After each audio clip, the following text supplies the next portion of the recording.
బయట ఉండే వారికి, దేవుని నమ్ముకున్న వాళ్ళకి ఏ శ్రమలు ఉండవు, దేవుని నమ్ముకుంటే శ్రమలు వస్తాయి అని కాదు దాని అర్థం. అందరికీ వస్తాయి, కానీ క్రైస్తవుడు ఎక్స్పెక్ట్ చేస్తాడు. బయట ఉండేవాడు ఎక్స్పెక్ట్ చేయడు, హఠాత్తుగా వస్తాయి. వాడి మీద కూడా వస్తాయి, కానీ క్రైస్తవుడు ఏం చేస్తాడు? ఎక్స్పెక్ట్ చేస్తాడు. క్రైస్తవుడు ఎక్స్పెక్ట్ చేస్తాడు. ఆ శ్రమల గుండా వెళ్ళడానికి క్రైస్తవుడికి ఒక ఆయుధం ఉంది. అదేంటంటే దేవుని వాక్యం. So you have to expect persecution, you have to expect tribulation, you have to expect some difficult times. So ఆ డిఫికల్ట్ టైమ్స్ గుండా వెళ్ళేటప్పుడు దేవుని వాక్యమే నీకు తోడుగా ఉంటుంది. ఆ తర్వాత కూడా సమాధానం వచ్చినప్పుడు కూడా నీ దేవుని వాక్యమే నీకు తోడుగా ఉంటుంది. కాబట్టి your secure, your life is secure, your life is settled in the lord. Wavering లేదు, అస్థిరత్వం లేదు, అయోమయం లేదు. కానీ బయట ఉండేవాడికి అంతా మంచిగా ఉన్నప్పుడు చక్కగా హ్యాపీగా ఉంటాడు. ఏదన్నా శ్రమ వచ్చి మీద పడితే వాడు అస్థిరుడైపోతాడు, వాడు అయోమయంలోకి వెళ్తాడు, సూసైడ్ చేసుకుంటాడు. ఇట్లాంటివన్నీ జరుగుతాయి కదా. సో క్రైస్తవులకు ఉన్నటువంటి ప్రివిలేజ్ అది. శ్రమలను ఎక్స్పెక్ట్ చేయడం అనేటువంటిది ఇట్ ఈస్ యాక్చువల్లీ, అది క్రైస్తవులకు ఉన్నటువంటి ఒక బర్డన్ కాదు, ఒక భారం కాదు. It is a privilege that a Christian has. It's a privilege the Christian has. బయటోడు ఒక శ్రమ రాగానే అయ్యో ఏంటిది నేను ఊహించలేదే అని డిప్రెషన్లోకి వెళ్ళిపోయినప్పుడు, క్రైస్తవుడైతే నా ప్రభు చెప్పాడు కదా, నా ప్రభు చెప్పాడు కదా అని ప్రభువుని చూసి ప్రభు మీద ఆధారపడి ధైర్యంగా నిలబడతాడు. It's a privilege, I expected this అంటాడు క్రైస్తవుడు. నేను ఎక్స్పెక్ట్ చేస్తూనే ఉన్నాను అంటాడు. తప్పించుకోవడానికి ప్రయత్నం చేయడు. ఇంకా ఎంత తప్పించుకున్నా ఏదో విధంగా శ్రమ అందరి మీదకి వస్తుంది, అందరి మీదకి వస్తుంది. రోగాలు రావట్లేదా? రోగాలు రావట్లేదా? ప్రతి 10 మందిలో ఒకరికి క్యాన్సర్ వస్తుంది. ఏం చేస్తాం? వస్తే ఎంతో శ్రమ, ఎంతో వేదనతో కూడినటువంటి ఆ ట్రీట్మెంట్, ఆ బ్రతుకు ప్రతి 10 మందిలో ఒకరికి వస్తుందంట. అమెరికాలో, ఇండియా ఏం తక్కువ కాదు, దానికి కొంచెం అటు ఇటు ఉంటుంది అంతే. మీరు చూడండి గుంటూరులో ఎన్ని క్యాన్సర్ ఇన్స్టిట్యూట్లు ఉన్నాయో. ఒకప్పుడు ఒక్క 5 years క్రితం ఒక క్యాన్సర్ హాస్పిటల్ కూడా లేదు, ఒక్కటేదో ఉండేది అక్కడ బొమ్మిడాల, అంతే. ఎన్ని క్యాన్సర్ హాస్పిటల్ వచ్చినాయి ఇప్పుడు? ఒక 4-5 వచ్చినాయి. విజయవాడలో ఎన్ని ఉన్నాయో తెలుసా? విజయవాడలో నేను వెళ్తా ఉంటే రోడ్డు మీద వరుసగా క్యాన్సర్ బజార్కి ఒక క్యాన్సర్ హాస్పిటల్ ఉంది, రకరకాల క్యాన్సర్ హాస్పిటల్. ఏ పోస్టర్ చూసినా క్యాన్సర్ గురించే, క్యాన్సర్ వైద్యం చేస్తాం రండి, నీకు క్యాన్సర్ ఉందా, జలుబులు జ్వరాలు గురించి వేసేవాళ్ళు ఇదివరకు పోస్టర్లు కదా. జలుబులు జ్వరాలు, షుగర్లు, బీపీలు గురించి వేసేవాళ్ళు.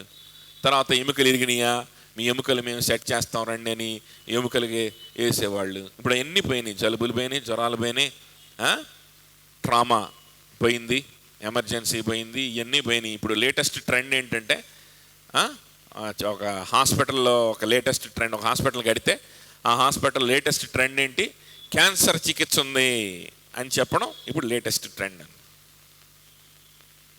అందరికీ వస్తాయి శ్రమలు, కానీ క్రైస్తవుడు ఎక్స్పెక్ట్ చేస్తాడు.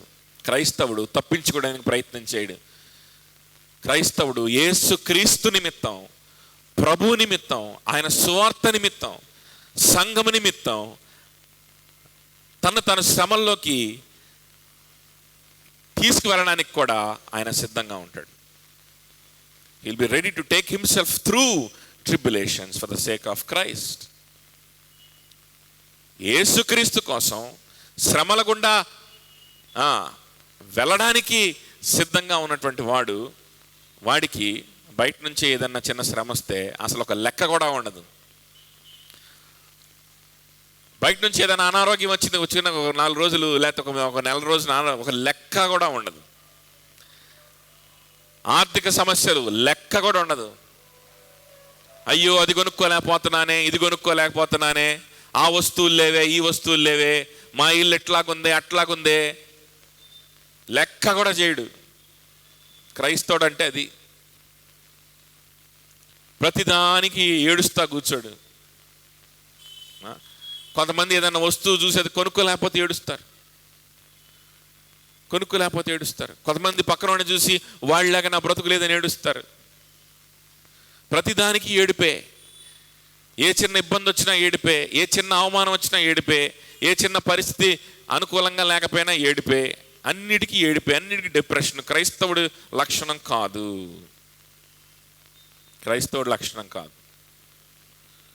ఇనీషియల్ స్టేజెస్లో కొంత అలాగా వేవరింగ్ ఉన్నప్పటికీ ఒక స్టేజ్కి వచ్చేసరికి కొన్ని ఏళ్ళు కొంత సమయం అన్నా గడిచే కొద్దన్నా ఖచ్చితంగా స్థిరమైపోతాడు. 5 ఏళ్ళ క్రితం నిన్ను ఏది డిస్టర్బ్ చేస్తుందో ఇప్పుడు కూడా నిన్ను అదే డిస్టర్బ్ చేస్తున్నాక నువ్వు క్రైస్తవుడివి కాదు. You are not a Christian. అర్థమవుతుందా?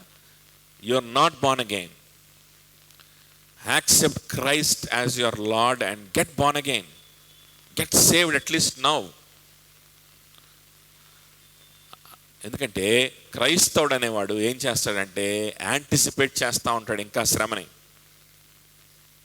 ఎదురు చూస్తూ ఉంటాడు. శ్రమని ఆ లైఫ్ స్టైల్ గురించి ముందున్నటువంటి వచనాలన్నింటిలో చెప్పుకుంటా వచ్చి ఆఖరిలో అన్న మాట ఏంటి? ఆకాశము భూమి గతించును కానీ నా మాటలు గతింపవు. అవి మనం బలపరుస్తూనే ఉంటాయి, అవి మిమ్మల్ని ధైర్యపరుస్తూనే ఉంటాయి, మీకు జీవాన్ని ఇస్తూనే ఉంటాయి. నా మాటలు గతింపవు. ఇక మీరు భయపడాల్సింది దేని గురించి భయపడతారు? దేని గురించి కూడా మీరు భయపడాల్సిన అవసరం లేదు. యాంగ్జైటీలోకి వెళ్ళిపోవాల్సిన అవసరం లేదు, సెల్ఫ్ పిటీలోకి వెళ్ళాల్సిన అవసరం లేదు, డిప్రెషన్లోకి వెళ్ళాల్సిన అవసరం అంతకంటే లేదని చెప్పి అంతటితో ఆ ప్యాసేజ్ ముగిస్తూ ఉంది. నెక్స్ట్ 32 నుంచి ఒక హెచ్చరిక ఇది. ముందంతా చెప్పింది ఒక ఎంకరేజ్మెంట్ లాగా తీసుకోవచ్చు. ముందంతా చెప్పింది కూడా ఏంటంటే మీ లైఫ్ స్టైల్ ఇట్లా ఉండాలి బాబు, ఇది క్రైస్తవ జీవితం అంటే ఇలా ఉండండి, మీరు ఉండగలరు ఎందుకంటే నా వాక్యం ఉంది, మీరు ఉండగలరు ఎందుకంటే నేనున్నాను మీకు అని ఎంకరేజ్మెంట్ చేసుకుంటూ ఒక మార్గాన్ని చూపించుకుంటా ఒక ట్రెండ్ సెట్ చేస్తా ఉన్నాడు 31 దాకా. ఆ సెట్ చేసిన ట్రెండ్లో నువ్వు జాగ్రత్తగా నిలబడకపోతే చాలా నష్టపోతావని ఈ కింద ప్యాసేజ్లో ఈ 32 నుంచి ఆఖరి వరకు మనం చూసుకుంటే ఒక హెచ్చరిక ఇక్కడ చేసి ప్రభువారు అక్కడ ఆలివెట్ డిస్కోర్స్ లేకపోతే ఒలివల కొండ ప్రసంగాన్ని ముగిస్తా ఉన్నాడు. చూడండి 32. ఆ దినమును గూర్చియు ఆ గడియను గూర్చియు తండ్రి తప్ప ఏ మనుష్యుడును పరలోకమందలి దూతలైనను కుమారుడైనను ఎరుగడు. ఇది మనం ఆల్రెడీ చూసాం కదా. ఏ గడియ అది? ప్రభు వచ్చేటువంటి గడియ. లోకం అంతమైపోయి ప్రభువు తిరిగి వచ్చేటువంటి గడియ.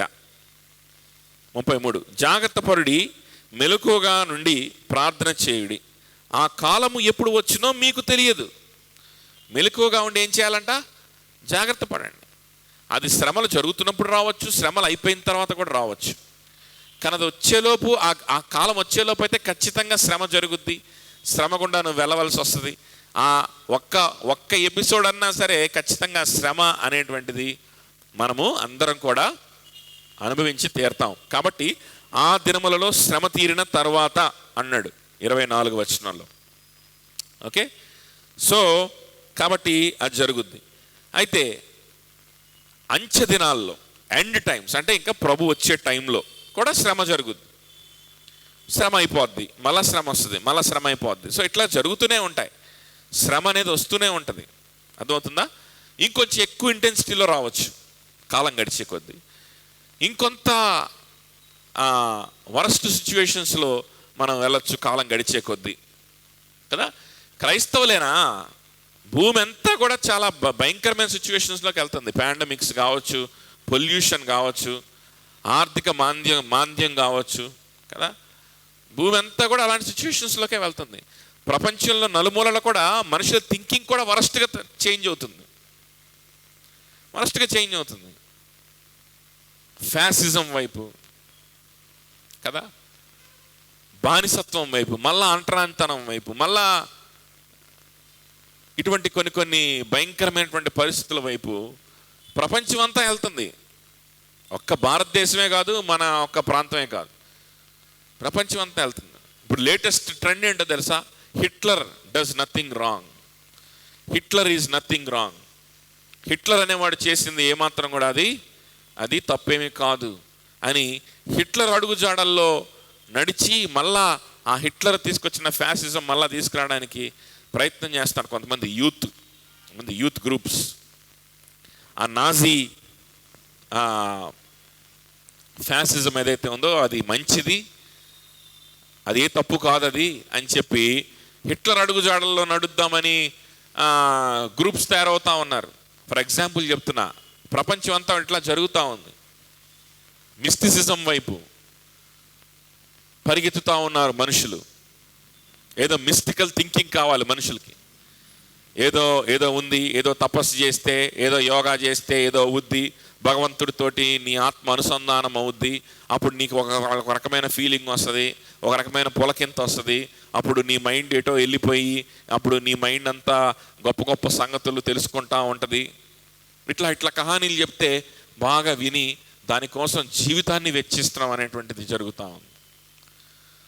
భయంకరమైనటువంటి క్షుద్ర పూజలు, బాబాలు జీవితాలు పనంగా పెట్టి జీవితాలను కోల్పోయేటువంటి పరిస్థితి రోజు రోజుకి పెరుగుతున్నాయా తగ్గుతున్నాయా? పెరుగుతున్నాయి. ఒక పక్క మేము చాలా ప్రోగ్రెసివ్గా ఉన్నాం, మేము వెనక్కి వెళ్ళాం, మేము ముందుకు వెళ్తూ ఉంటాం అని చెప్పి ఫెమినిజం అని మా ఇష్టం వచ్చినట్టు మేము బట్టలు వేసుకుంటాం, మా ఇష్టం వచ్చినట్టు మేము తిరుగుతాం, మా ఇష్టం వచ్చినట్టు మేము అబార్షన్ చేయించుకోవాలనుకుంటే చేయించుకుంటాం, ఇష్టం వచ్చినట్టు తిరుగుతాం అని చెప్పి విచ్చలవిడిగా ఉంటాం.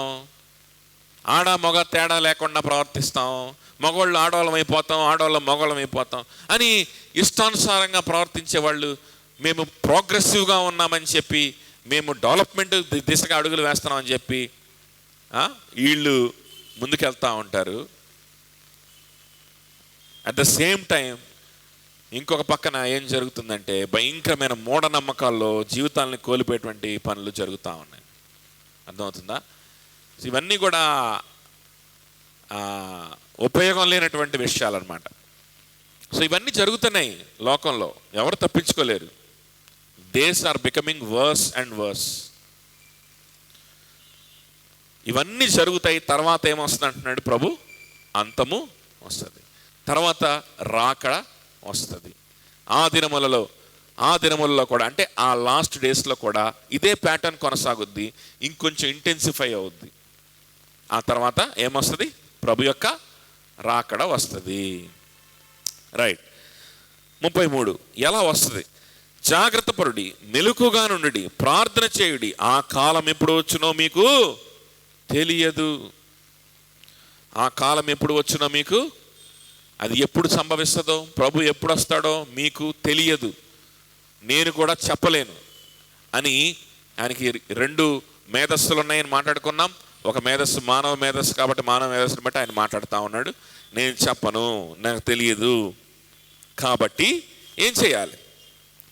జాగ్రత్త పరుడి, మెలకుగా నుండి ప్రార్థన చేయుడు. జాగ్రత్త పడాలి. జాగ్రత్త పడడం అంటే ఏంటి? జాగ్రత్త పడడం అంటే ఏంటి? కరోనాకు జాగ్రత్త పడండి, అజాగ్రత్త పడకండి అని చెప్తే దాని అర్థం ఏంటి? మాస్కులు అవి పెట్టుకొని అది బయట నుంచి క్రిమి లోపలికి రాకుండా అడ్డగించుకో, జాగ్రత్త పడండి, డిస్టెన్స్ మెయింటైన్ చేస్తే జాగ్రత్త పడండి అని అర్థం కదా. ఇక్కడ కరోనా గురించి కదా ఎగ్జాంపుల్ చెప్పాను. ఇక్కడ దేని గురించి మాట్లాడుతూ ఉన్నాడు మరి? ఇక్కడ దేని గురించి మాట్లాడుతూ ఉన్నాడు? దేవుడు రాబోతున్నాడు, నేను తిరిగి రాబోతున్నా, నా రాకడ రాబోతుంది, నేను వచ్చినప్పుడు సమస్త జనులు తీర్పు తీర్చేవాడిగా రాబోతున్నాను, లోక అంతము జరగబోతుంది, తీర్పు తీర్చడానికి వస్తాను, ఇక ఛాన్స్ ఉండదు నీకు. నీ వేషాలు అప్పుడు దాకా వేషాలు కొనసాగిస్తూ ఉంటే అప్పుడు తప్పైపోయిందని చెప్తే కుదరదు, టైం అయిపోయింది. ఎలా వస్తాను, ఎప్పుడు వస్తాను, సడన్గా వస్తాను. కాబట్టి జాగ్రత్త పడు. దేనికోసం జాగ్రత్త పడతావు? కరోనా కోసం కాదు. కరోనా కోసం ఎవడైనా జాగ్రత్త పడతాడు. ప్రాణం వద్దంటే ఎవడైనా జాగ్రత్త పడతాడు. ఆ జాగ్రత్త కాదు. నీ ఆత్మని గురించి, నీ విశ్వాసాన్ని గురించి జాగ్రత్త పడుతున్నావా? ఒక జబ్బు నీ ఒంట్లో ప్రవేశిస్తే నువ్వు చస్తావని భయంతో మాస్కులు గట్రా పెట్టుకుంటున్నావు కదా. మరి నీ జీవితంలో పాపం ప్రవేశిస్తే, నీ జీవితంలో దేవునికి విరుద్ధమైనటువంటి ఆలోచనలు ప్రవేశిస్తే, నీ జీవితంలో సంఘానికి నిన్ను దూరం చేసేటువంటి ఆలోచనలు ప్రవేశిస్తే, నీ మనసులోకి, నీ హృదయంలోకి దేవుని పట్ల ఉన్నటువంటి ప్రేమను తగ్గించేసి లోకం పట్ల ఆసక్తిని, లోకం పట్ల ఇంట్రెస్ట్ని, థ్రిల్ని పెంచేటువంటి అటువంటి ఆలోచనలు నీ హృదయంలోకి ప్రవేశిస్తూ ఉంటే, దానికి ఏం మాస్క్ పెట్టుకున్నావు? నువ్వు పెట్టుకున్నావా? దానికి ఏ షీల్డ్ పెట్టుకున్నావు? దానికి ఏ అడ్డం పెట్టుకున్నావు? ఏం అడ్డం పెట్టుకోకుండా ఏవి పడితే ఇవి రాణించుకుంటా ఉన్నావా?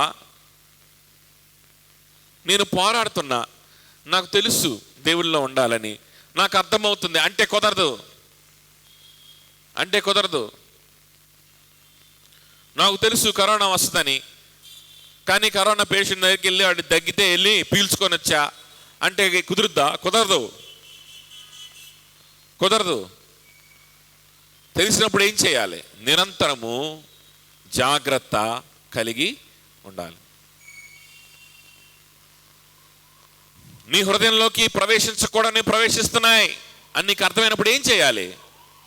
ఒప్పుకుంటే సరిపోద్దా? ఒప్పుకుంటే సరిపోదు. అదొక వేషధారణ. మళ్ళా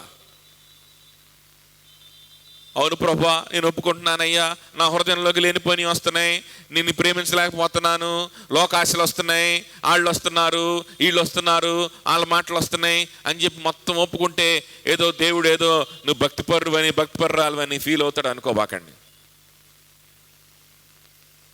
అవన్నీ వల్లించి ఏదో తృప్తి పడ్డం కాదు చేయాల్సింది. జాగ్రత్త పడు. అదవుతుందని చెప్పింది. ఏం చేయాలి? జాగ్రత్త పడుతున్నావా? అటువంటి పరిస్థితులను అవాయిడ్ చేస్తున్నావా?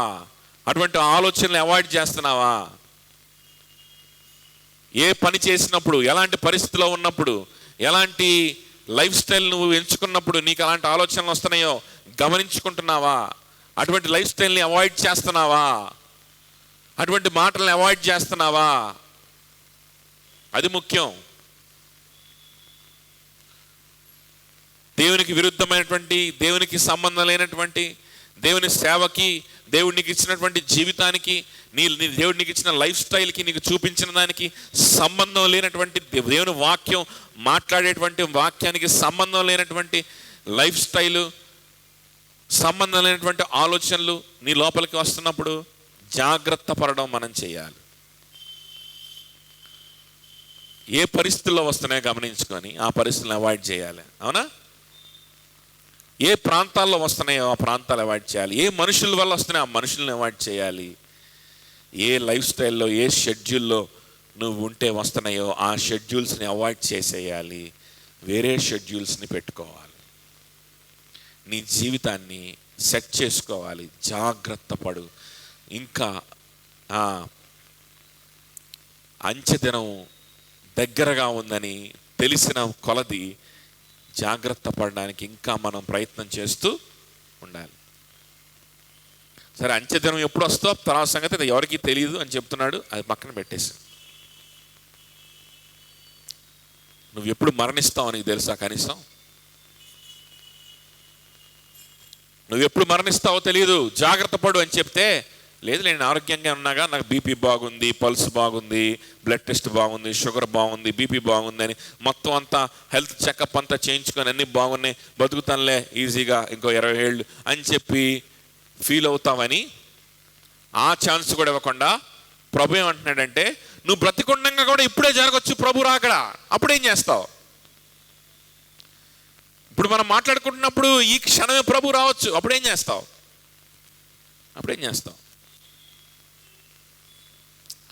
నాకు అర్థమవుతుంది, ఏమో నాకు రక్షణ పెద్దగా ఉన్నట్లేదు, దేవుని వాక్యం నాకు అర్థమయ్యేలాగా దేవుడు నాకు బోధిస్తున్నాడు, నాకు అర్థమవుతుంది. వెళ్దాం, ఇంటికి వెళ్ళి కూర్చొని ఒకసారి నిదానంగా కొంతసేపు పడుకొని తినేసి చిన్న కూర్చొని చూద్దాం, పరిశీలన చేసుకుందాం, ఇదేదో తేడాగానే ఉందిలే, అర్థమవుతుందిలే అనుకుంటూనే ఉంటావు. ఇంటికి వెళ్ళే మార్గంలో ప్రభు వస్తాడు, డైరెక్ట్గా వెళ్ళి నరకంలో పడతావు. అక్కడికి వెళ్ళిన తర్వాత ఆశ్చర్యపోయే ఉపయోగం లేదు. కానీ నేను బాప్టిజం తీసుకున్నానే, విశ్వాసగా ఉన్నానే, సంఘంలో పనిచేసానే, ఏంటి నా పరిస్థితి అంటే ఉపయోగం లేదు. నువ్వు జాగ్రత్త పడ్డావా? జాగ్రత్త పరుడి, మెలకువగా నుండి. మెలకువగా నుండి. ఏంటి మెలకువగా ఉండడం అంటే? ఈ జాగ్రత్త పడడం గురించి, మెలకువగా ఉండడం గురించి కింద ఒక ఉపమానం లాగా చెప్తాడు ప్రభువు తర్వాత. ఏంటి మెలకువగా ఉండడం అంటే? ఏంటి మెలకువగా ఉండడం అంటే ఏంటి? మత్తులోకి పోకుండా, sober, be sober, stay awake, watch అని ఉంటుంది కొన్ని ట్రాన్స్లేషన్స్లో. ఉందా? ఎన్ఎస్బిలో ఏముంది? వాచ్ అని ఉందా? Stay awake. కొన్ని పాత ట్రాన్స్లేషన్స్లో వాచ్ అంటే, వాచ్ అంటే వాచ్మెన్ అంటే ఎవరు? One who watches. వాచింగ్ అంటే దాని అర్థం ఏంటంటే చూడడం అని కాదు. వాచ్ అనేటువంటి పదానికి చూడడం, వీక్షించడం అనేటువంటి ఒక అర్థం ఉంది. ఇంకొక అర్థం కూడా ఉంది. అదేంటో తెలుసా? నిద్రపోకుండా నిద్ర కాయడం అని అర్థం. అందుకనే నిద్ర కాసి కాపలా కాసే వాళ్ళని ఏమంటాం? వాచ్మెన్. నిద్రపోకుండా కాపలా కాసే కుక్కల్ని watch dog, watchman. Watch, watch and pray అంటే దాని అర్థం ఏంటి? వాచ్ అండ్ ప్రే అంటే వీక్షించి ప్రార్థించని కాదు. ఏం చూస్తావు? ఏం గాలి శూన్యంలో చూస్తావు ప్రార్థన. వాచ్ అండ్ ప్రే దాని అర్థం ఏంటి? మెలకువగా ఉండి ప్రార్థన చేయండి అంటే లిటరల్గా దాని మీనింగ్ కనుక మనం తీసుకుంటే దాని అర్థం ఏంటంటే నిద్రపోకుండా ప్రార్థన చేయండి దాని అర్థం. నిద్రపోకుండా ప్రార్థన చేయండి అంటే ఒకటి, మత్తులో పడిపోవద్దు అని ఒక అర్థం తీసుకోవచ్చు దాంట్లో నుంచి. ఏమర్థం? మత్తులో పడిపోవద్దు అంటే నువ్వు ఆలోచించవలసిన వాటికంటే కూడా అనవసరమైనటువంటి వేరేవి, అనవసరమైన కాకపోయినా మంచివే కావచ్చు, నీ మనస్సును నింపేసుకున్నావు అనుకో, వాటితోటి మత్తులో ఉంటావు. అవసరమైన ఆలోచనలు నీకు రావు. అర్థమవుతుందా? మత్తులో ఉండేవాడు ఏం చేస్తాడు? మత్తులో ఉండేవాడు పిచ్చి పిచ్చి మాటలు మాట్లాడతాడు. వాడు ఆలోచించాల్సిన ఆలోచించడు, కానీ ఏయో ఆలోచిస్తాడు. ఆలోచించకుండా ఏమనడు. ఆపరేషన్ థియేటర్లోకి తీసుకెళ్ళి అనస్థీషియా సగం అప్పుడే కొంచెం వదిలి ఉంటుంది అనమాట, తీసుకొచ్చి ఐసీయూలో పెడతారు, పోస్ట్ ఆపరేటివ్ వార్డులో ఐసీయూలో పెడతారనమాట. లేకపోతే కొంతమంది పెయిన్లో ఉన్నవాళ్ళు, ఏదైనా వాళ్ళు వెంటిలేటర్ మీద పెట్టి, లేకపోతే పెయిన్లో ఉన్న వాళ్ళకి ఏం చేస్తారంటే నైట్ టైము కొంత ఏదో సెడేషన్ ఇస్తారు, మత్తు మంది ఇస్తారు. ఇక నైట్ అంతా వాడు పాటలు పాడుతూ ఉంటాడు, అరుస్తూ ఉంటాడు, ఎవరినో తిడుతుంటాడు, ఫోన్లో మాట్లాడుతుంటాడు. ఏముండదు, ఫోన్ ఉండదు, ఏముండదు, వాడు బిజీగా ఉంటాడు. అర్థమవుతుందా? ఎన్నెన్నో మాట్లాడుతూ ఉంటాడు, కానీ మాట్లాడవలసింది కాదు వాడు మాట్లాడేది, చేయవలసింది కాదు వాడు చేసేది, ఏదో చేస్తూ ఉంటాడు. గాలిలో పోరాడుతూ ఉంటారు. మత్తు కొంతమందికి డబ్బు మత్తు పడుతుంది, కొంతమందికి పేరు ప్రఖ్యాతి సంపాదించుకోవాలనే మత్తులో పడి ఉంటారు, కొంతమంది వస్తువులు సంపాదించుకోవాలి మత్తులో పడి ఉంటారు. ఈ మత్తు ఉంటుంది అన్నమాట. మనుషుల్ని, వస్తువుల్ని, పరిస్థితుల్ని, వీటన్నింటినీ చూసి ఒక రకమైన మత్తులోకి వెళ్ళిపోతారు. ఆ మత్తులో ఉన్నాడు వాటి కోసం పరుగులు తీస్తూ ఉంటాడు, ఏవేవో చేస్తూ ఉంటాడు, రకరకాల ప్రణాళికలు చేసుకుంటూ ఉంటాడు, ఆలోచనలు చేసుకుంటూ ఉంటాడు, పనులు చేస్తూ ఉంటాడు, ఎన్ని చేస్తూ ఉంటాడు, చేయాల్సింది మాత్రం చేయడు. తన లోకమంతా సంపాదించుకొని తన సొంత ప్రాణమును కోల్పోయిన ఏళ్ల వాడికి ఏం ప్రయోజనం? వాడు లోకమంతా సంపాదించుకుంటాడు, సొంత ప్రాణాన్ని ఏమైపోతాడంటే వాడు కోల్పోతాడు. వాటి వల్ల ఏ ఉపయోగం లేదు, నా కుటుంబానికి ఆశీర్వాదం లేదు, ఏ ఉపయోగం లేదని తెలిసినా కూడా వాటి వెనకాల పడి పరిగెత్తిపోతూ ఉంటాం. నన్ను కానీ నా కుటుంబంలో ఉన్నవారిని కానీ అది ఏమాత్రం పరలోకానికి తీసుకెళ్ళదు డబ్బు అని తెలుసు, కానీ డబ్బు వెనకాల పడి మన ఆలోచనలన్నీ దాని గురించే. నన్ను కానీ నా కుటుంబంలో ఉన్న వాళ్ళని కానీ వారి యొక్క ఆత్మీయ జీవితాలని కట్టుద్దా డబ్బు? వారి జీవితంలో బలహీనతల నుంచి బయటికి తీసుకొస్తుందా? వాళ్ళ జీవితంలో ఉన్నటువంటి ఆత్మీయ కీడు నుంచి వాళ్ళని బయటికి తెస్తుందా? వ్యసనాల నుంచి బయటికి తెస్తుందా? పాప జీవితం నుంచి బయటికి తెస్తుందా? నరకానికి పోయేవాడిని, నీచమైనటువంటి అవమానకరమైనటువంటి దౌర్భాగ్యమైనటువంటి తీర్పులకు ప్రవేశించేవాడిని పరలోక రాజ్యానికి తీసుకెళ్తుందా డబ్బు? నీ జీవితం తెలిసి కూడా ఆ మత్తులోనే ఉంటాం. అది ఒక రకంగా మనం తీసుకోవచ్చు. ఇంకొక రకంగా మెలకువగా ఉండి ప్రార్థించు. దాని అర్థం ఏంటో తెలుసా? మెలకువగా ఉండమంటే డోంట్ స్టాప్ యువర్ ఎఫర్ట్. నువ్వు పెట్టేటువంటి ఎఫర్ట్ని ఆపివేయవద్దు. నిద్రపోయేవాడిని ఇప్పుడు ఏం చేస్తాం? ఏదైనా ఎఫర్ట్ పెడతామా? నిద్రపోయేటప్పుడు మనం ఏమైనా పని చేస్తామా? చెయ్యం కదా. నిద్ర వచ్చిందనుకో, ఏదైనా పని చేసినప్పుడు నిద్ర వచ్చిందనుకో, ఏదైనా పుస్తకం చదివేటప్పుడు నిద్ర వచ్చిందనుకో, అంతటితో అది కట్ అయిపోద్ది. ఆ పని ఆగిపోద్ది. ఎప్పుడు ఆగిపోయిందో కూడా మనకు తెలియదు. పడి నిద్రపోతా ఉంటాం. లేచిన తర్వాత అర్థమవుద్ది ఇది ఆగిపోయిందిరా నాయన అని. అర్థమవుతుందా? రిలాక్సేషన్. నువ్వు చేసేటువంటి బ్రేక్ ఇవ్వద్దు దయచేసి ఎప్పుడు కూడా.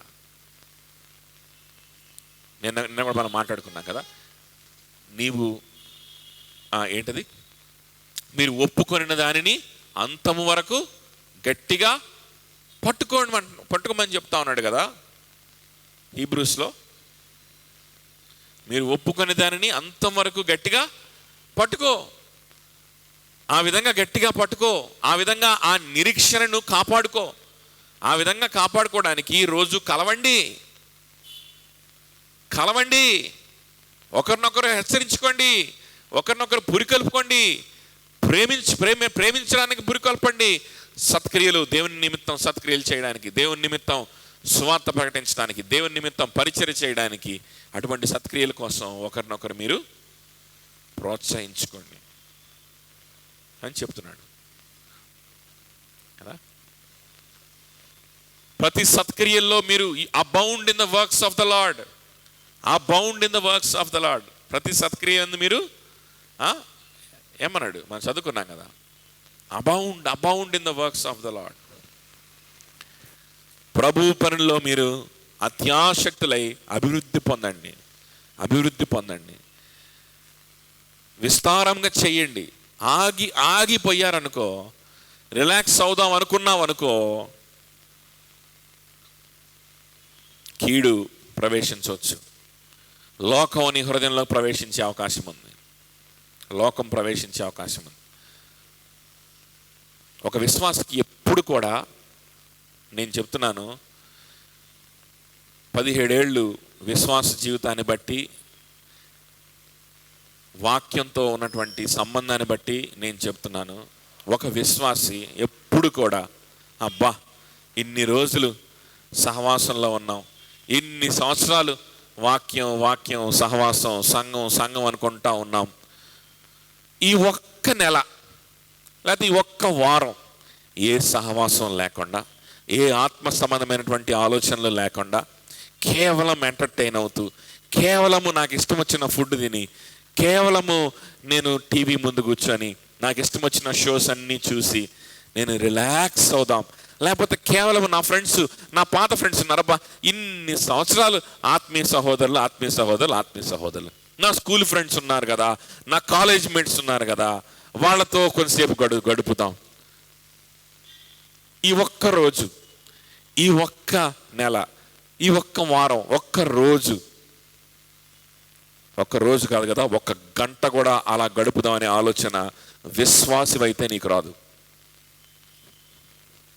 ఎట్టి పరిస్థితిలో రాదు. తెలియకుండా అటువంటి పరిస్థితిలో పడిపోతాం. తెలియకుండా తీసుకొచ్చి టీవీ ముందు పెడితే అటువంటి పరిస్థితుల్లో కొంతకాలం మనం వ్యర్థం చేసే అవకాశం ఉంది. తెలియకుండా అటువంటి మనుషుల మధ్యలోకి మనం వెళ్ళినప్పుడు, పొరపాటున అలాంటి మనుషుల మధ్యలోకి వెళ్ళినప్పుడు, అలాంటి కాన్వర్జేషన్స్ స్టార్ట్ అయినప్పుడు మనం తప్పిపోయి కొన్ని రోజులో లేకపోతే కొన్ని గంటలో కొన్ని రోజులో ఆ విధంగా మనం తప్పే అవకాశం ఉంది. కాదనట్లా, నా జీవితంలో కూడా అనేక సార్లు తప్పిపోయిన సందర్భాలు ఉన్నాయి. తెలియకుండా రిలాక్సేషన్లో పడిపోయిన సందర్భాలు ఉన్నాయి. కానీ హృదయపూర్వకంగా రిలాక్సేషన్ని కోరుకొని, అబ్బా ఇప్పుడు దాకా చాలా చేశాను, ఇప్పుడు దాకా ఇన్ని రోజులు సహవాసం ఓన్లీ నా సెక్యులర్ ఫ్రెండ్స్, అంటే ఆత్మీయంగా ఏది లేకుండా నా స్కూల్ ఫ్రెండ్స్ దగ్గరికి వెళ్ళి ఒక రోజంతా గడుపుదాం, ఈ రోజంతా గడుపుదాం. అసలు ఆత్మీయంగా ఎటువంటిది లేకుండా వాళ్ళు ఏం చేస్తున్నారు, వాళ్ళ కెరియర్ ఎలా డెవలప్ చేసుకుంటున్నారు, వాళ్ళ బిజినెస్ ఎలా చేస్తున్నారు, వాళ్ళ హాస్పిటల్ ఎలా రన్ చేస్తున్నారు, ఇలా సొల్లేసుకుంటా హ్యాపీగా కొన్ని గంటలు వాళ్ళతో రెస్టారెంట్కి వెళ్ళి వాళ్ళతోటి ఆ పూర్వకాలం ఉన్నటువంటి జోకులు, పూర్వకాలం ఉన్నటువంటి ఫ్రెండ్స్ గురించి ఏయో వేసుకొని కొంతసేపు ప్రశాంతంగా గడుపుదాం అని ప్లాన్ చేసుకున్నట్లుగా ఇంతవరకు ఈ 17 ఏళ్లలో నాకు గుర్తులేదు. ఫ్రెండ్స్ లేక కాదు, ప్లాన్ చేసుకున్నట్టుగా ఇంతవరకు నాకు గుర్తు లేదు. నాకు తెలిసినంత వరకు, నేను వాక్యం నుంచి గ్రహించినంత వరకు, నా జీవితంలో నేను చూసినంత వరకు, కొంతమంది విశ్వాసుల్ని కూడా నేను దగ్గరగా చూసిన అనుభవాన్ని బట్టి చెప్పాలి అని అంటే, విశ్వాసి అయితే నీకు అలాంటి ఆలోచనలు రావు, ఎట్టి పరిస్థితిలో రావు. పొరపాటున పడిపోతాం మన ప్రమేయం లేకుండా అలాంటి పరిస్థితుల్లో. కానీ ప్లాన్ చేసుకొని అలాంటి పరిస్థితుల్లో నువ్వు వెళ్ళవు. అబ్బా ఈ సంఘము, ఈ సహవాసము, దేవుని బిడ్డలంతా కూడా ఏందో వేరే విధంగా చెప్తున్నారు. అబ్బా ఇప్పుడు మనం కెరీర్ గురించి ఆలోచించాలి, ఇప్పుడు మనం చదువు గురించి ఆలోచించాలి, కాబట్టి వీళ్ళని పక్కన పెట్టేద్దాం, కెరియర్ ఓరియంటెడ్గా మనతో మాట్లాడే వాళ్ళతోటి ఇప్పుడు మాట్లాడదాం అని 1 గంట కోసం కూడా నేను ప్రణాళిక వేసుకున్నట్లయితే నాకు దాఖలాలు లేవు. 1 గంట కోసం కూడా ప్రణాళిక వేసుకొని ప్లాన్ చేసుకొని మెలకువగా ఉండు, మత్తులో పడిపోబాక. నిద్రపోవడానికి రాత్రిపూట ఏం చేస్తాం మనం, అబ్బా టైం అయిందిరా నాయన నిద్ర వస్తుంది, పడుకోవాలి, బెడ్ సరి చేసుకొని తిండి వేసుకొని లైట్లు ఆర్పుకొని చక్కగా స్నానం చేసి ఫ్యానో ఏసీయో వేసుకొని పడుకుంటాం కదా. ఆత్మీయ జీవితంలో అలా చేయడానికి వీలు లేదు. నీ శరీరానికి నువ్వు చేసుకో, తప్పులేదు, కానీ ఆత్మీయ జీవితానికి నువ్వు పడక వేయడానికి వీల్లేనే లేదు. మెలకుగా ఉండుడి. తర్వాత అలా ఉండి ఏం చేయాలి, ప్రార్థన చేయుడి. జాగ్రత్త పడి ఏం చేయాలి, మెలకుగా ఉండి ఏం చేయాలి, ప్రార్థన చేయుడి. మెలకుగా ఉండు, జాగ్రత్త పడు, నువ్వు చేసేటువంటి పనిని ఆపొద్దు, రిలాక్స్ అవుదాం అనుకోవద్దు. నీ రిలాక్సేషన్ ప్రార్థనలోనే, నీ సంతోషం ప్రార్థనలోనే, నీ ఎంటర్టైన్మెంట్ ప్రార్థనలోనే. అబ్బా నేను రిలాక్స్ అవ్వాలి, నా మైండ్ వేడెక్కిపోయింది అనుకున్నప్పుడు నీకు మైండ్లో గుర్తు రావాల్సింది ప్రార్థన.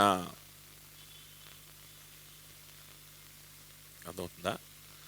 సో అలాంటి రిలాక్సేషన్ కావాలనుకున్నప్పుడు ఎవడో వస్తాడు, సెక్యులర్ ఫెలో, ఎవడో ప్రభుని ఎరుగని వాడో ఎవడో వస్తాడు, వచ్చిదా మనం మాట్లాడుకుందాం కెరియర్ గురించి, రా మాట్లాడుకుందాం ఉద్యోగాల గురించి, రా మాట్లాడుకుందాం మన రెస్టారెంట్కి వెళ్ళి తిని మన పూర్వకాలం ఫ్రెండ్షిప్స్ గురించి, ఆడి గురించి మాట్లాడుకుందాం రా అని అంటే మనం ఒక్కోసారి పడిపోతాం. సో అది వేరే, దాని గురించి కాదు నేను మాట్లాడుతుంది. ప్లాన్ చేసుకొని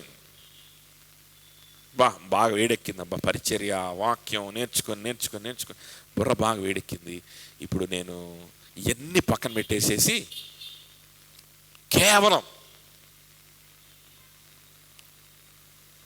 నా స్కూల్ ఫ్రెండ్ దగ్గరకో కాలేజ్ ఫ్రెండ్ దగ్గరకు వెళ్ళి సొల్లేసుకుంటా కొంతసేపు.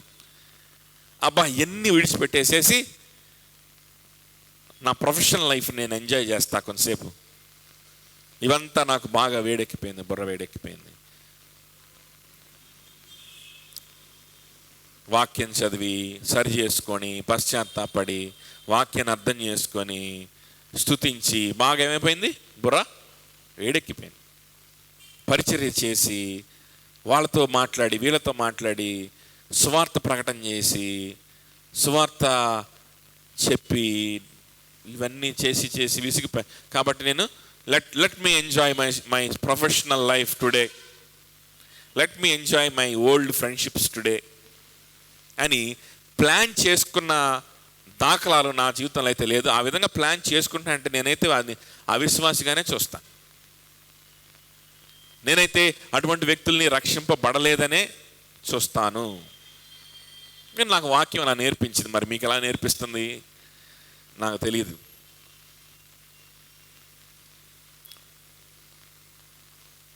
నా విశ్వాస జీవితం నాకు అలా నేర్పించింది, వాక్యం అలా నేర్పించింది. మెలకువగా ఉండి ఏం చేయాలి, ఎక్కడ నువ్వు రిలాక్స్ అవ్వాలి, ఎక్కడ నువ్వు రెజ్యువనేట్ అవ్వాలి, ఎక్కడ నువ్వు మళ్ళా శక్తిని పుంజుకోవాలి, ఎక్కడ నువ్వు రిఫ్రెష్ అవ్వాలి. ప్రార్థనలో ప్రార్థన చేయుడి.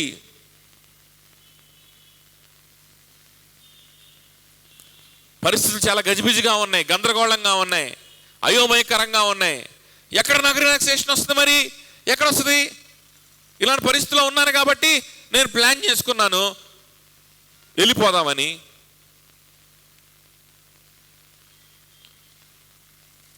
నువ్వు విశ్వాసమైతే అలా ప్లాన్ చేసుకుని, నువ్వు విశ్వాసమైతే ముందు నీకు ప్రార్థన చేసుకుందామని ఆలోచన వస్తుంది. నువ్వు విశ్వాసమైతే ఏమొస్తుంది ఆలోచన? ఎక్కడికన్నా వెళ్ళిపోయి ఒంటరిగా కూర్చొని ప్రార్థన చేసుకుందాం, ప్రభుని స్తుతించుకుందాం, ఆరాధన చేసుకుందాం. ఆ కాలం ఎప్పుడు వచ్చునో మీకు తెలియదు. ఎందుకు ఇలా చేయాలి?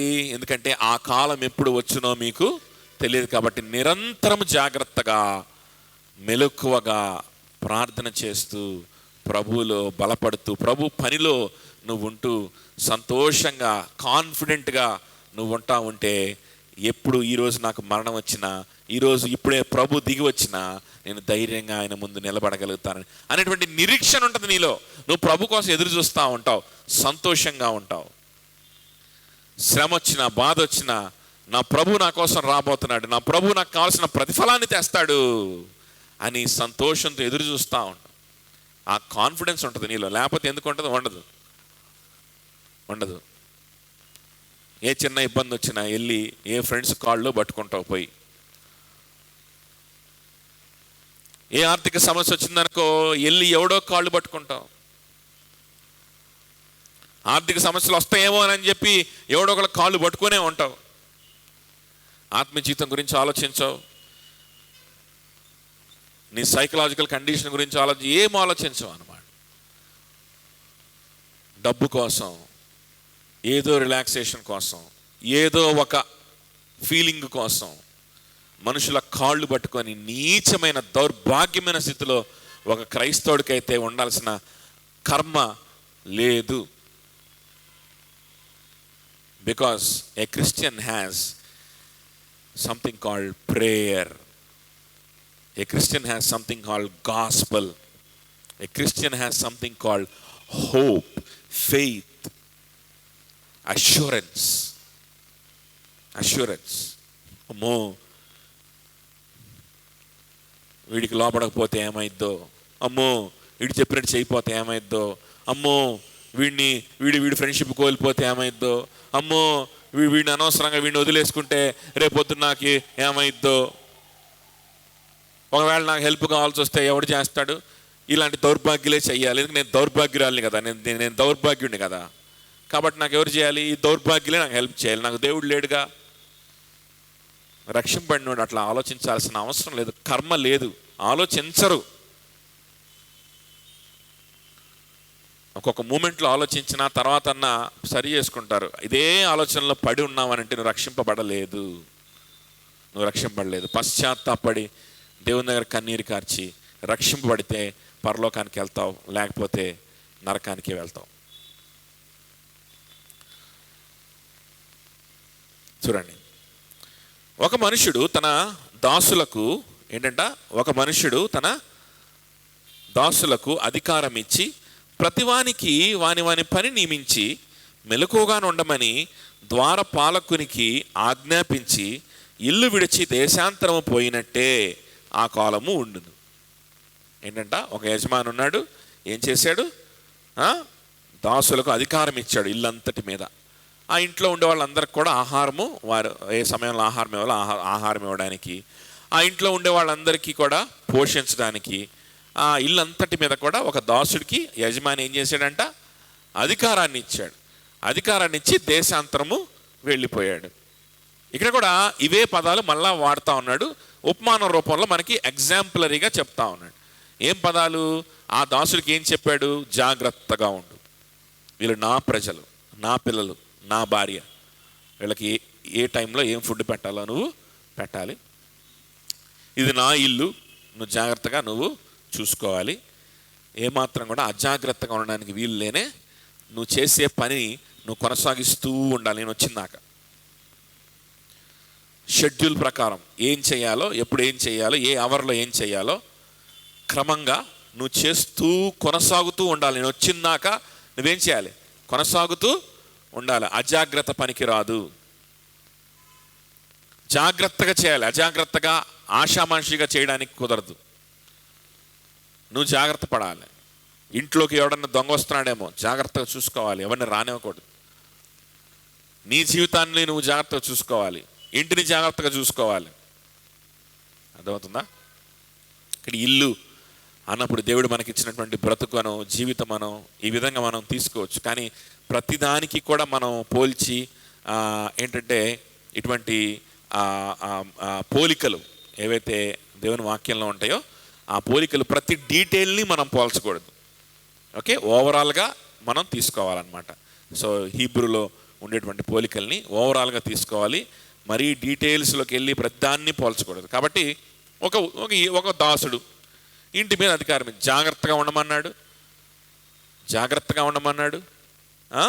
లేనిపోని లోపలికి రాకుండా చూసుకోమన్నాడు, ఇంకా మెలకువగా ఉండాలి.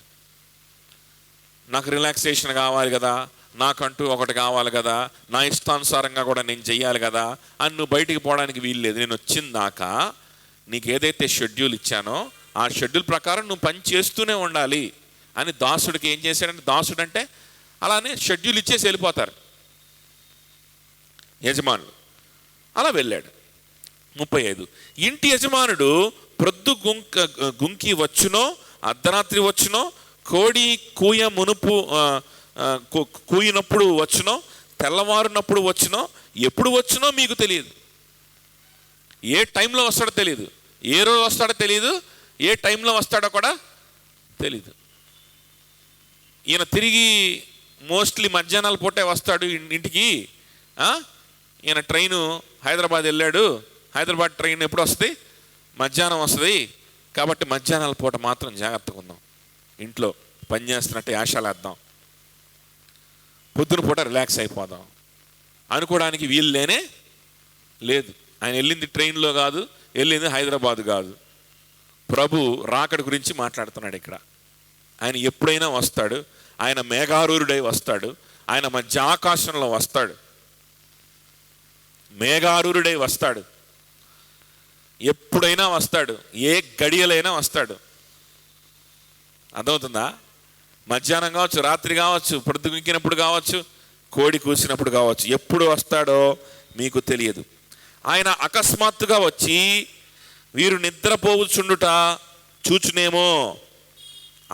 ఆయన అకస్మాత్తుగా వచ్చి మీరు నిద్రపోవుచుండుట చూచునేమో, కనుక మీరు మెలకువగా నుండుడి. ఆయన వచ్చినప్పుడు నేను నిద్రపోతున్నావు అనుకో, పక్కేసుకొని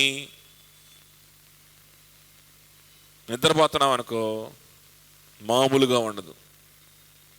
కాబట్టి మెలకువగా ఉండుడి. నేను మీతో చెప్పుచున్నది అందరితోనూ చెప్పుచున్నాను, మెలకువగా నుండుడనెను. ఇది అందరికీ సంబంధించి, ప్రతి విశ్వాసికి సంబంధించినటువంటి మాట, హెచ్చరిక.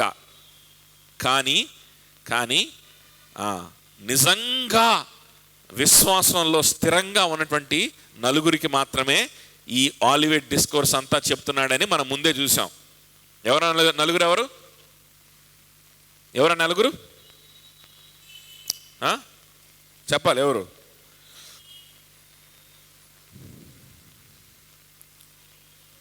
పేతురు, యాకోబు, యోహాను, ఆంద్రేయ.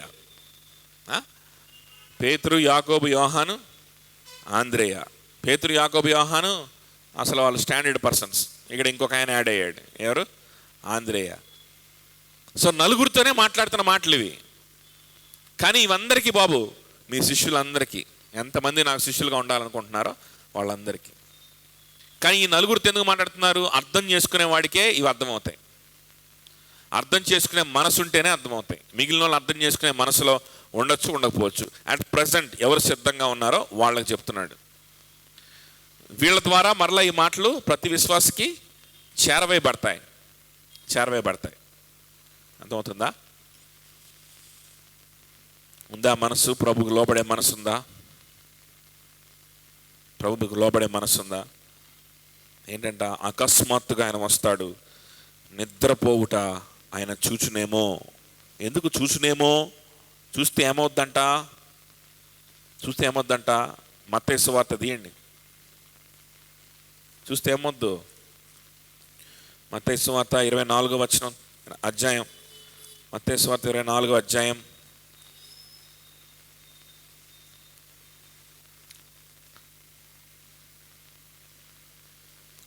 48 నుంచి చూడండి. ఇక్కడ కూడా సేమ్ అదే ఉపమానం కొంచెం డీటెయిల్డ్గా చెప్తాడు మత్తయి. 24వ అధ్యాయం 48వ వచనం. దుష్టుడైన ఒక దాసుడు నా యజమానుడు ఆలస్యము చేయుచున్నాడని అనుకొని, చూసారా? ఫస్ట్ ఏమనుకుంటారు? దుష్టుడైన వాళ్ళు ఏమనుకుంటారంట? ఫస్ట్ యజమానుడు ఆలస్యం చేస్తున్నాడు అనుకుంటారంట. అది ఇప్పుడప్పుడే వస్తుందా ఏంటి? ఇవన్నీ రాకడా, దేవుని ఉగ్రత, నరకం, తీర్పు, ఇవన్నీ ఇప్పుడప్పుడే వచ్చాయి కాదు కదా. నేను యవనస్తుడిని, నాకు చాలా లైఫ్ ఉంది, నాకు చాలా కెరియర్ ఉంది, నాకు చాలా విషయాలు ఉన్నాయి, ముందు చాలా లైఫ్ ఉంది. ఆ లైఫ్ అంతటిని ఎంజాయ్ చేయాలి, ఒక మంచి స్థానానికి వెళ్ళాలి, డబ్బు సంపాదించాలి, గొప్పగా ఉండాలి, ఎన్నో ఉన్నాయి, తర్వాత ఆలోచిద్దాంలే అని అనుకుంటాడు దుష్టుడు. ఇది దుష్టుల యొక్క ఆలోచన విధానం. ఎంత చెప్పినా సరే వినకుండా, నాకు లైఫ్ ఉంది కదా, యజమానుడు ఆలస్యం చేస్తాడు అని ఫిక్స్ అయిపోతాడంట దుష్టుడు. మన జీవితకాలంలో ప్రభు రాకపోవచ్చు. మన జీవితం కూడా ఒక 80 ఏళ్ళు 90 ఏళ్ళు మేబీ బ్రతుకుతావేమో.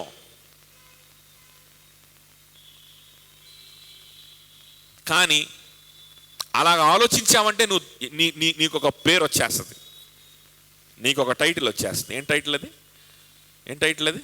చెప్పాలి. దుష్టుడైన దాసుడు. అయ్యో ప్రభా, నేను అన్నట్టుగానే నేను 80 ఏళ్ళు బ్రతికాను కదా ప్రభా, అందుకని నేను 25 వయసులో ఉన్నప్పుడు కొంచెం అప్పుడు నేను ఏంటంటే నా డబ్బు గురించి, నా పరిస్థితి గురించి ఎక్కువ ఆలోచించాను. తప్పేముంది? ఇంకా అలానే కొనసాగింది అనుకో. అది అట్లానే కొనసాగి 50 ఏళ్ళు వచ్చిందాక డేకి డబ్బు కోసం, 50 ఏళ్ళు వచ్చిన తర్వాత ఏదో డబ్బు ఆడికి ఈడికి దానం చేసి, ఆ ఇన్స్టిట్యూషన్కి ఈ ఇన్స్టిట్యూషన్కి, ఆ చర్చికి ఈ చర్చికి దాన ధర్మాలు చేసి ఉన్నాను. ఆ తర్వాత కూడా చక్కగా మా పిల్లలు పుట్టారు, పిల్లల్ని కూడా నేను దేవునిలో పెంచాను. మా పిల్లోడైతే నీది ఒక బతికేనా, నీది ఒక క్రైస్తవ జీవితమేనా అని తిట్టి వాడు సేవకి వెళ్ళాడు. కానీ నేను మంచిగానే ఉన్నాగా, నేను కూడా చేశా కాలేజీలో ఉన్నప్పుడు. తర్వాత కొంచెం బ్రేక్ వచ్చింది, ఒక 50 ఏళ్ళు. కానీ ఇప్పుడు దానివల్ల నేను సేవకు సహకరిస్తున్నాను, అన్నీ చేశాను. ఇప్పుడు 80 ఏళ్ళు వచ్చినాయి. చక్కగా అలా నేను బ్రతికాను. సో నేను క్రైస్తవురాల్ని కాకపోవడం ఏంటి, నేను క్రైస్తవుడిని కాకపోవడం ఏంటి ప్రభా అంటే, ఏడిసేవలే, పో నరకానికి, నువ్వు ఎవడో కూడా నాకు తెలీదు, I don't know who you are.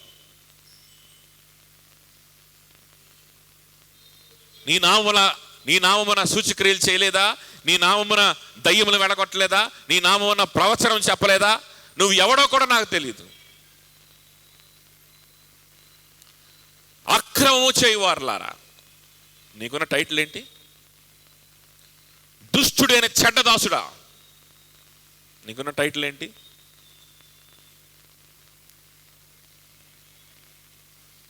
అర్థమవుతుందా? నీ యాటిట్యూడ్ ఎలా ఉందనేది ముఖ్యం. నువ్వేం చేసావు, ఎన్ని పనులు చేసావు, ఎంతమందిని చర్చికి తెచ్చావు, ఎంత డబ్బులు ఇచ్చావు, ఇది కాదు.